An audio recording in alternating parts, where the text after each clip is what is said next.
할렐루야. 네, 우리 앞뒤 좌우 이렇게 인사하겠습니다. 은혜 자리에 잘 나오셨습니다.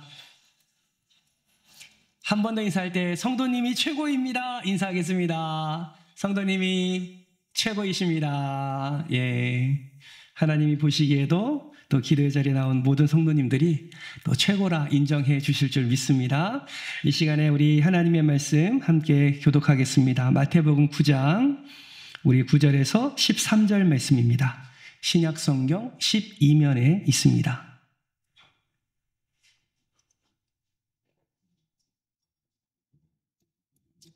마태복음 9장 9절에서 13절까지의 말씀 신약 성경 12면에 있습니다. 우리 한 절씩 교독하겠습니다. 예수께서 그곳을 떠나 지나가시다가 마테라 하는 사람이 세관에 앉아 있는 것을 보시고 이르시되 나를 따르라 하시니 일어나 따르니라. 예수께서 마태 집에서 앉아 음식을 잡수실 때에 많은 세리와 죄인들이 와서 예수와 그의 제자들과 함께 앉았더니 바리새인들이 보고 그의 제자들에게 이르되 어찌하여 너희 선생은 세리와 죄인들과 함께 잡수시느냐. 예수께서 들으시고 이르시되 건강한 자에게는 의사가 쓸데없고 병든 자에게라야 쓸데있느니라. 함께 읽습니다. 너희는 가서 내가 긍휼을 원하고 제사를 원하지 아니하노라 하신 뜻이 무엇인지 배우라. 나는 의인을 부르러 온 것이 아니요 죄인을 부르러 왔노라 하시니라. 아멘. 아멘. 여러분 징기스칸 잘 알고 계시죠? 징기스칸은 몽골의 영웅이자 또 신으로 추앙받는 자입니다. 징기스칸은 로마가 400년 동안 정복한 것보다 훨씬 많은 영토를 25년 만에 정복한 인물이지요. 여러분 어떻게 징기스칸이 뿔뿔이 흩어져 있던 몽골 민족을 하나로 모으고 또 거침없이 세계를 정복할 수 있었을까요? 그 승리의 비결이 여러 가지가 있겠지만 그 중에 하나만 꼽는다면 바로 신속함이라 할 수 있습니다. 몽골인들의 말에는 반드시 필요한 것만 가지고 다녔기 때문에 이동 속도가 굉장히 빨랐다고 합니다. 식량도 고기를 말려서 몸에 지니고 다녔기에 거추장스러운 보급 대열도 필요하지 않았다고 합니다. 몽골군과 싸운 세계 많은 나라들은 그들의 신속함에 늘 머뭇거리며 발목을 잡히고 패배를 하게 되었다고 합니다. 여러분 오늘 본문 말씀에서도 자신의 모든 거추장스러운 것들을 다 내어버리고 신속한 움직임으로 예수를 쫓은 한 사람을 우리는 확인할 수 있습니다. 여러분 그가 누구입니까? 마태이지요. 마태는 늘 현실에 부딪히는 삶을 살았습니다. 늘 자신의 정체성에 대해서 고민하고 주저하면서 포기하는 그런 삶을 살았던 인물입니다. 왜 이러한 인생을 살았습니까? 그가 가진 직업 때문이지요. 여러분 마태의 직업 잘 알고 계시죠? 그는 세리였습니다. 가버나움에서 세리의 일을 감당했습니다. 세리의 역할이 무엇입니까? 세리는 로마가 정한 세금을 이스라엘 백성들에게 걷어서 갖다 바치는 역할을 했던 자가 바로 세리입니다. 문제는 로마가 정한 세금보다 더 많은 세를 걷어서 자신의 것으로 착복하는 데 문제가 있었습니다. 이스라엘 백성들은 이 사실을 알면서도 로마가 준 권위 때문에 어떻게 하지 못하는 상황에 살았습니다. 마태의 수중에 물질은 풍부했지만 많은 사람들로부터 손가락질을 당하며 매국노의 비난을 받으며 그렇게 마태는 살았던 것입니다. 이렇게 살다 보니 마태의 삶은 늘 현실에 부딪히게 되었고 자신의 정체성의 혼란을 느끼며 살 수밖에 없었던 것이죠. 그랬던 그가 예수님을 만납니다. 예수님을 만나고 새롭게 변합니다. 예수님을 만나고 하나님의 나라를 위하여 귀하게 쓰임을 받습니다.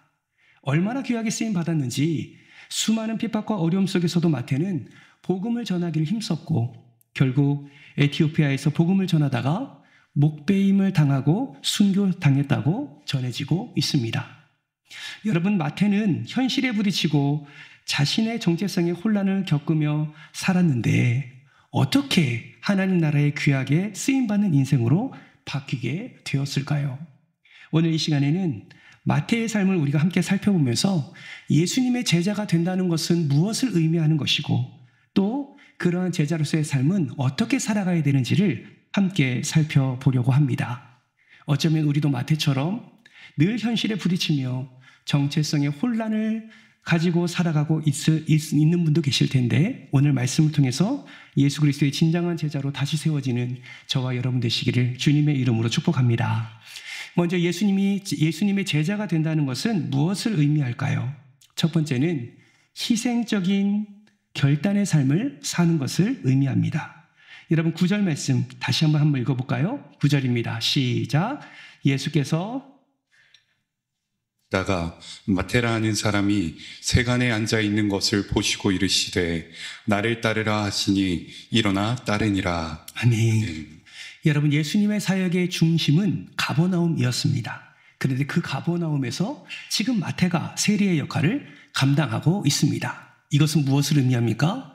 예수님의 사역의 중심에 가버나움에서 일어난 수많은 사건들, 수많은 기적들, 수많은 예수 그리스도의 능력들이 누구의 귀에 들어가고 있음을 의미합니까? 마태의 귀에 들어가고 있음을 의미하는 것입니다. 여러분 가버나움에서 예수님이 어떤 능력을 나타내셨습니까? 여러분 혹시 베드로의 장모의 열병을 고치신 예수님의 놀라운 그 기적을 기억하십니까? 아마 마태는 가버나움에서 세리의 역할을 감당하면서 그 베드로의 장모가 열병에서 나았다는 소식을 귀로 들었을 것입니다. 아마 관찰력이 뛰어난 마태는 그 이후부터 예수님이 행하시는 모든 일에 관심을 가지게 되었고 예수님을 일거수일투족 놓치지 않고 관찰하면서 주의 깊게 바라보고 있었을 것입니다. 그러다가 마태는 충격적인 소식을 듣지요. 그 소식이 무엇이냐면 바로 예수님이 마태를 부르기 전에 일어난 사건인데 그 사건이 바로 중풍병자를 고치신 사건이 기록되어 있습니다. 여러분 마태복음, 마가복음, 누가복음 세 개의 복음서를 우리는 공관복음이라고 말하지 않습니까? 공통적인 관점을 가지고 기록한 복음서지요. 그 복음서에 보면 마태의 부르심이 다 기록되어 있습니다. 근데 마태를 부르실 때 항상 그 앞에는 이 중풍병자를 고치신 놀라운 사건이 기록되어 있습니다. 여러분 복음서를 쓴 이가 다릅니다. 마태와 마가와 누가 각각의 인물들이 예수 그리스도의 그 놀라운 복음 선포를 나타내는 그 사역들을 하나하나 기록했는데 왜 마태를 부르는 사건 그 앞에 중풍병자를 고치는 사건을 동일하게 기록하고 있을까요? 이것은 그 놀라운 사건을 말씀하시는 그 성경의 내용을 살펴보면 왜 그런 의미로 그런 사건을 마태를 부르는 사건 앞에다가 배치를 했는지를 알 수가 있습니다. 여러분 중풍병자를 고치는 사건은 마태복음 9장 6절과 마가복음 2장 10절과 누가복음 5장 24절 말씀을 통해서 확인할 수 있어요. 화면 한번 띄워보실까요? 글씨가 너무 작지만 저 세 구절에서 중풍병자를 고치는 사건이 기록되어 있습니다. 근데 놀랍게도요, 저 세 구절에 공통적으로 기록된 하나님의 말씀이 있습니다. 제가 읽어드릴게요. 그 말씀이 무엇이냐면 인자가 세상에서 죄를 사하는 권세가 있는 줄로 너희로 알게 하려 하노라. 마태를 부르기 전에 중풍병자를 고치시는 사건 속에 예수님은 그들의 믿음을 보시고 네가 나음을 받았도다 라고 말하는 것이 아니라 그 중풍병자를 고칠 때 먼저 이 말씀을 하시는 거예요. 인자가 세상에서 죄를 사하는 권세가 있는 줄을 너희로 알게 하려 하노라. 여러분 이 예수님의 말씀을 마태가 들었을까요? 안 들었을까요? 저는 들었으리라 확신합니다. 여러분 만약에 예수님이 이 말씀을 하셨을 때 많은 사람들의 입을 통해서 이 예수님의 선포가 마태의 귀에 들렸을 때 여러분 마태는 이 말씀을 어떻게 받았을까요? 여러분 마태는 그 어떤 제자들보다 죄인 중에 죄인 아니겠습니까? 자신의 민족의 등골을 빨아먹는 그 마태의 그 악한 모습이 아마 이 말씀을 들을 때 떠오르지 않았을까라는 생각을 해보게 됩니다.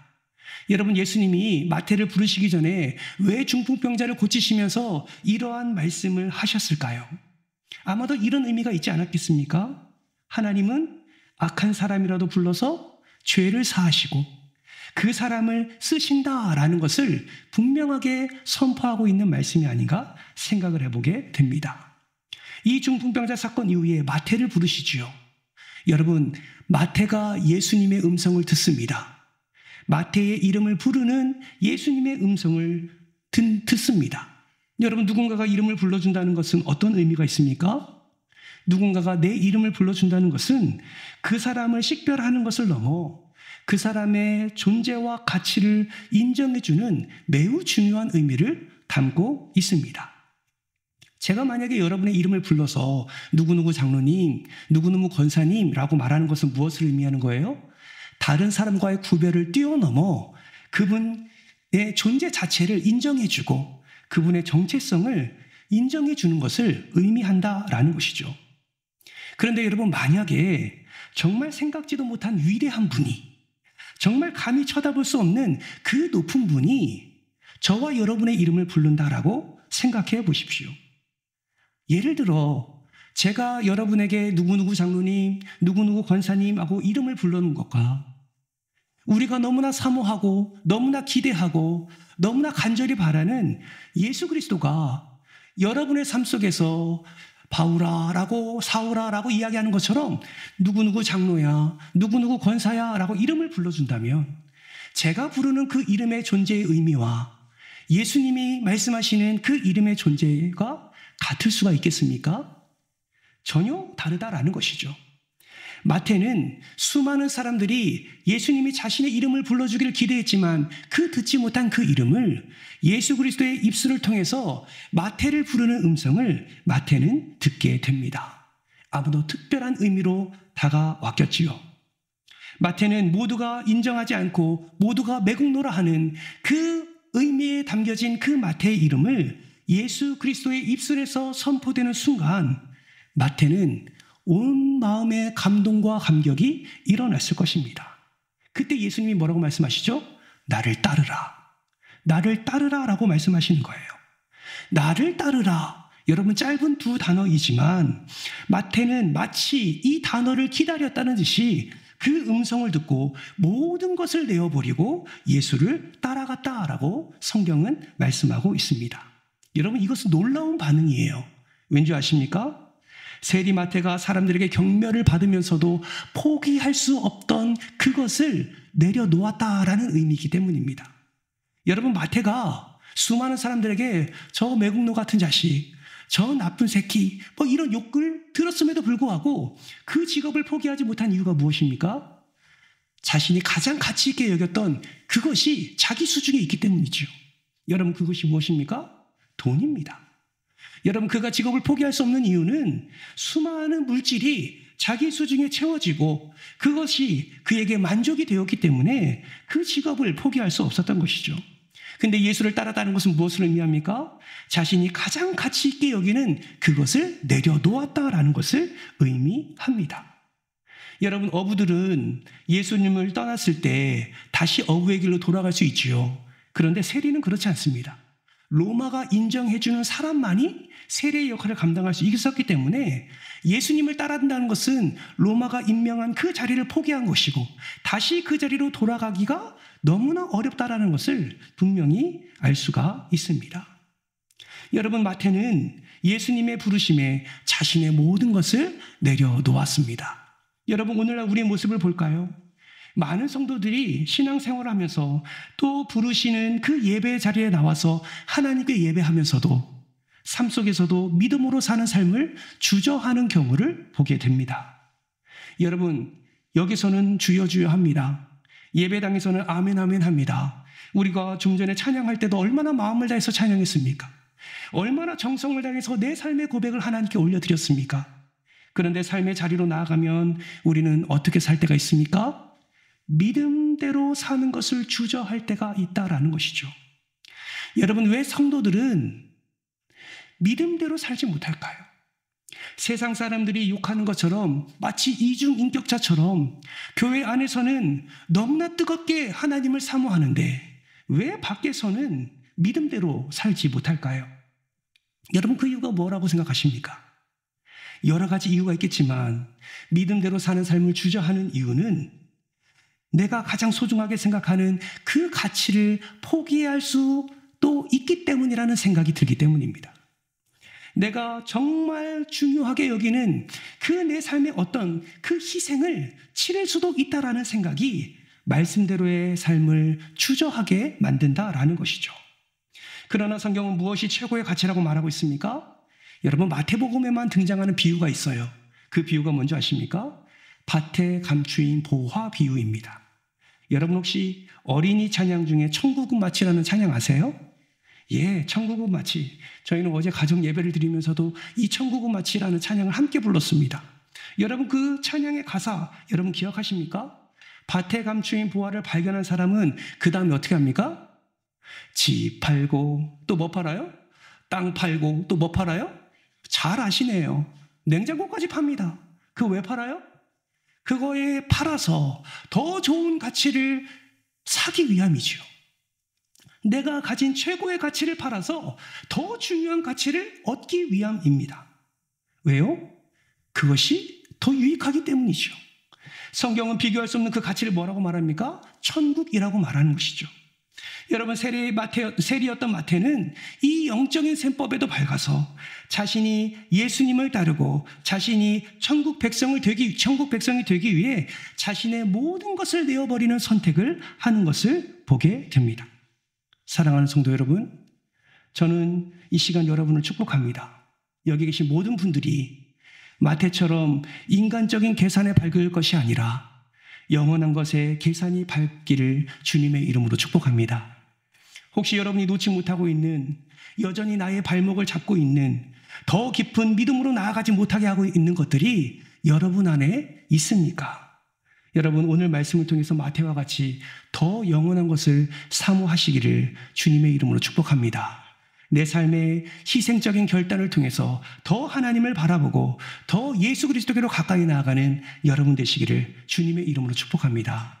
그것이 예수의 제자의 삶입니다. 여러분, 예수님의 제자가 된다는 것은 무엇을 의미합니까? 두 번째는 예수님을 자랑하는 삶을 사는 것입니다. 10절 말씀 같이 한번 읽어볼까요? 함께 했습니다. 시작. 예수께서 는 세리와 죄인들이 와서 예수와 그의 제자들과 함께 앉았더니. 아니, 지금 뭐 하고 있습니까? 특별한 잔치를 열고 있습니다. 누가요? 마태가요. 누구와 함께? 예수와 함께. 뿐만 아니라 자신과 같은 세리와 죄인들과 함께 특별한 잔치에 함께 합니다. 이전에 열었던 잔치는 자신의 향락과 자신의 죄를 숨기기 위해 과시용으로 잔치를 열었다면, 예수님을 만나고 난 후에 열었던 잔치는 예수님을 위하여 감사의 잔치를 벌이고 있는 것입니다. 여러분, 예수님을 만난 후에 마태가 연 잔치는 어떤 의미가 있습니까? 첫 번째로는 새 생명을 얻는 기쁨의 잔치였습니다. 과거 세상과 버타며 탐욕스러웠던 자신의 삶을 벗어버리고 새로운 삶으로 출발하는 기쁨의 잔치를 마태가 연 것이죠. 두 번째는 그 많은 세리와 죄인들과 함께 잔치에 참여하면서 내가 예수님의 제자가 되었다는 것을 공개적으로 선포하는 자리가 바로 잔치 자리였습니다. 여러분, 새롭게 된 마태는 이제는 나는 예수님만 따르는 하나님의 백성임을, 로마를 따르지 않고 참된 왕을 따르는 하나님의 백성임을 선포함과 동시에 예수 그리스도가 나의 참된 주인이십니다 라고 선포하는 그 의미의 잔치를 열었던 것입니다. 세 번째는 마태가 연 잔치의 의미는 예수님을 소개하는 자랑의 잔치였다라는 것입니다. 아마도 예수님을 만난 기쁨에 충만한 마태는 같이 참여한 세리와 그 죄인들을 바라보면서 여러분 어떤 마음이 들었겠습니까? 그들도 나처럼 내가 가장 가치 있게 여겼던 걸 다 내려놓고 예수 그리스도를 영접했으면 좋겠다라는 이 마음이 이 마태 안에 있었던 것이죠. 그러면서 마태가 큰 잔치를 열면서 예수님의 무엇을 자랑하고 싶었습니까? 예수 그리스도가 바로 너희가 기다리던 그 메시아다라는 것을 자랑하고 싶었던 것입니다. 이때 예수님이 마태의 집에서 이런 말씀을 하시죠. 여러분 13절 말씀 우리 화면을 보면서 같이 한번 읽을까요? 함께 읽겠습니다. 시작. 나는 의인을 부르러 온 것이 아니요 죄인을 부르러 왔노라 하시니라. 마치 마태의 마음을 읽은 것처럼 예수님은 그들에게 선포합니다. 나는 죄인을 부르러 이곳에 왔다. 뿐만 아니라 마태복음 21장 31절 말씀도 같이 한번 읽어볼까요? 함께 읽겠습니다. 화면을 보면서 읽을까요? 시작. 예수께서 그들에게 이르시되 내가 진실로 너희에게 이르노니 세리들과 창녀들이 너희보다 먼저 하나님의 나라에 들어가리라. 아멘. 아멘. 아마 죄인을 부르러 왔다라는 이 예수님의 음성에 함께 있던 세리와 다른 죄인들은 비웃었을지도 모릅니다. 그들에게 너희보다 세리들과 창녀들이 너희보다 먼저 하나님 나라에 들어갈 것이다 라고 선포하시면서 진정으로 하나님의 그 놀라운 은혜를 이들이 깨닫기를 원했던 것입니다. 그렇게 예수님을 선포하셨고 그들 죄인을 부르러 이 땅에 오셨음을 마태는 자랑하고 싶었던 것이죠. 사랑하는 성도 여러분, 이러한 예수님의 말씀과 이 마태의 마음은 마태가 어떤 삶으로 나아가는지 정체성을 분명히 합니다. 마태는 이런 사건을 경험하면서 이 잔치를 경험하면서 자신의 정체성은 하나님이 선물로 주신 삶을 죄인들과 예수님을 연결하고 또 인도하며 연합하게 하는 삶을 살도록 하는 것임을 마태가 깨달았던 것입니다. 여러분, 이 정체성이 마태에게만 허락한 정체성입니까? 아니죠. 이 정체성은 저와 여러분에게도 허락하신 정체성입니다. 그렇다면 여러분, 우리는 이 땅에 살면서 어떻게 살아가야 됩니까? 하나님이 우리에게 허락해 주신 선물과 같은 삶을 욕심과 정욕대로 죄와 쾌락을 쫓아 사는 것이 아니라 예수 그리스도를 알지 못하는 그 죄인들을 예수와 연결시키고 예수께로 인도하며 예수와 연합할 수 있도록 우리는 힘써 예수를 자랑하는 삶을 살아야 하는 것입니다. 사랑하는 성도 여러분, 우리의 이번 한 주간의 모습을 한번 점검해 볼까요? 지난주에 추수감사주일 및 전교인 출석주일로 이번 주 지킬 것입니다. 함께 선포하며 함께 잃은 영혼, 하나님이 찾으시는 그 영혼을 향해서 우리가 마음을 품고 기도합시다. 우리가 그들을 섬깁시다. 그들을 인도합시다. 라는 말씀을 지난주 이 자리에서 함께 말씀을 나눴습니다. 여러분, 5일이 지났습니다. 여러분, 어떤 노력을 하고 계십니까? 마음을 품고 장결자들과 자녀들, 가족들을 위해 기도하고 계십니까? 여러분, 그런다면 잘하고 계신 것입니다. 그들을 마음에 품고 그들에게 연락을 하고 계십니까? 그들의 필요를 알고 조금이나마 그들의 필요를 채우는 섬김을 여러분 나타내셨습니까? 그랬다면 정말 하나님이 기뻐하실 겁니다. 거기에 멈춰서지 않고 그들을 예배의 자리로 초청하고 계십니까? 여러분, 그들이 오든지 오지 않든지 우리의 하나님의 말씀을 붙들고 섬기며 순종하는 우리의 자세와 태도는 하나님의 마음을 흡족하게 할 것입니다. 여러분, 우리는 예수를 자랑하는 이 일에 머뭇거려서는 안 됩니다. 마치 세상의 많은 사람들이 그 몽골의 징기스칸 앞에 머뭇하며 자신의 온 나라와 온 땅을 빼앗겨 버렸던 것처럼 우리는 가장 중요한 이 일에 머뭇해서는 안 되는 것이죠. 여러분, 거절당해도 부정적인 이야기를 들어도 포기하지 마십시오. 미리 안 될 것을 생각하지 마십시오. 하나님의 역사는 우리가 순종할 때 반드시 나타난다는 사실을 기억하시기를 바랍니다. 따라서 해볼까요? 예수님을 자랑할 때 역사가 일어납니다. 아멘이십니까? 내 안에 자랑거리가 있음에도 불구하고 말을 하지 않는다면 어찌 하나님께서 역사하시겠습니까? 바라고 소망하기는 마태와 같이 수많은 사람들 앞에서 예수 그리스도를 자랑하고 예수 그리스도를 그들과 연결시키는 놀라운 사명을 감당하는 저와 여러분 되시기를 주님의 이름으로 축복합니다. 마지막으로 예수님의 제자가 된다는 것은 무엇을 의미합니까? 세 번째는 헌신의 삶을 사는 것입니다. 여러분, 예수님을 초청한 마태의 집에는 세리와 죄인들이 함께 했습니다. 아마도 그는 자신의 물질을, 자신의 에너지를, 자신의 시간을, 자신의 최선의 노력을 다하여 그들에게 베풀었을 것입니다.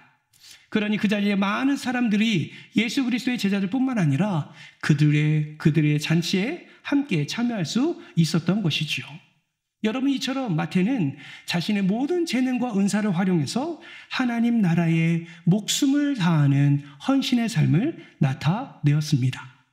여러분, 마태는 무엇을 잘했을까요? 마태에게 어떤 장점이 있었을까요? 아마 마태는 세리였기 때문에 뭔가 장부를 정리하고 뭔가 사회적인 권위와 또 자신이 가지고 있는 지식, 그런 것들이 마태의 장점이 아니었겠습니까?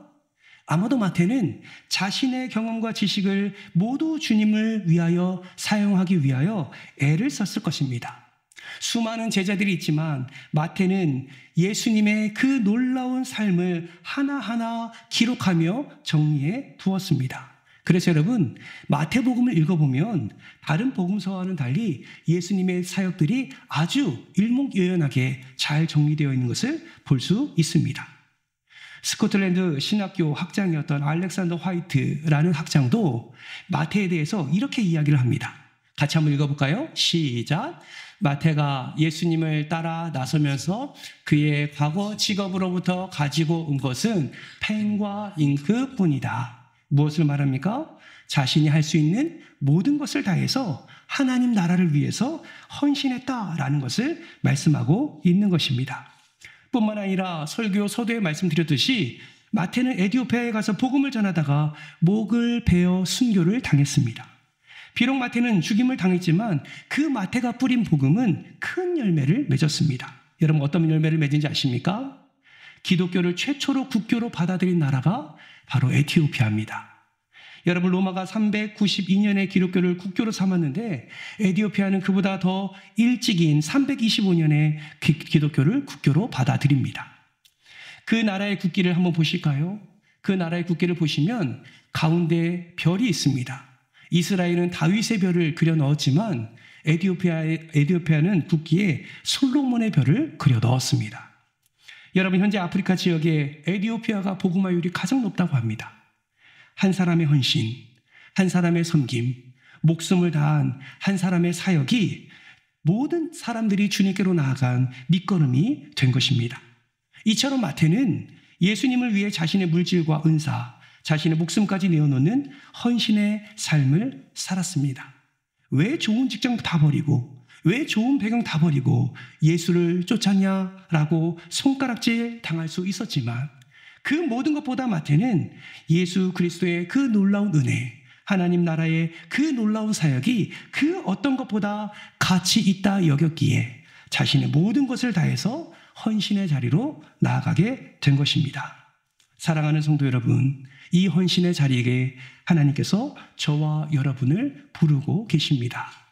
마태가 가장 중요한 것을 포기하고 주님 앞에 모든 것을 내어놓고 나아갔을 때 하나님께서는 모든 것을 마태에게 허락하시며 마태의 놀라운 역사를 그의 인생 가운데 나타내 주셨던 것처럼 지금도 하나님의 부르심에 순종하는 그 한 사람을 통해서 우리 하나님께서는 모든 하나님의 역사를 이루어 가실 줄 믿습니다. 바라고 소망하기는 그 하나님이 찾으시는 한 사람이 저와 여러분 되시기를 주님의 이름으로 축원합니다. 말씀을 맺겠습니다. 오늘날 방송국에 일하는 바리톤 가수 베벌리 슈아는 빌리 그레이엄 목사님과 함께 사역하기를 원하는 마음을 품고 있었습니다. 그런데 늘 그는 소심한 마음에 주저주저 하고 함께 동역하는 것을 주저주저 했습니다. 그러던 어느 날 그의 어머니가 그 아들이 주님을 위해 헌신한 삶을 줬겠다고 하면서 베벌리 슈아가 늘 노래로 부르며 연주하던 그 피아노 앞에 어떤 밀러 부인의 시를 하나 올려놓았다고 합니다. 그 시는 우리가 잘 아는 주 예수보다 더 귀한 것이 없네라는 가사의 시작이 되는 그런 시였습니다. 그 시는 이렇게 기록되어 있었습니다. 우리 같이 한번 화면을 보면서 한번 읽어볼까요? 함께 읽겠습니다. 시작. 나에게 예수님은 은과 금보다 더 귀합니다. 나에게 예수님은 세상의 모든 인기보다도 귀합니다. 나는 그런 모든 것들보다 거룩하신 그의 이름이 더욱 존귀합니다. 아멘이십니까? 네. 베벌리 슈아는 이 가사를 작사하고 곡을 넣고 그렇게 노래를 부르면서 빌리 그레이엄 목사님과 함께 사역을 했다고 합니다. 이 놀라운 그 믿음의 발자취, 그리고 순종하는 그 자세와 태도를 통해서 하나님은 그를 높이 들어 사용하셨고 그 복음을 전하는 자리, 그 모든 집회 때마다 이 찬양으로 마음문을 열고 또 많은 영혼들을 하나님께로 영접할 수 있도록 은혜의 길을 열어 주었다라고 역사는 말하고 있습니다. 사랑하는 성도 여러분, 만약 베벌리 쉐아가 자기 현실에 묻혀서 머뭇머뭇거렸다면 여러분, 이의 인생은 어떻게 되었을까요? 사랑하는 성도 여러분, 우리도 이 베벌리 쉐아처럼 머뭇머뭇하는 인생이 아니라 한 예수 그리스도의 진정한 제자로 하나님의 부르심에 즉각적인 순종과 신속한 순종을 통하여 하나님의 놀라운 은혜를 널리 나타내는 그런 은혜의 사람들 되시기를 주님의 이름으로 축복합니다.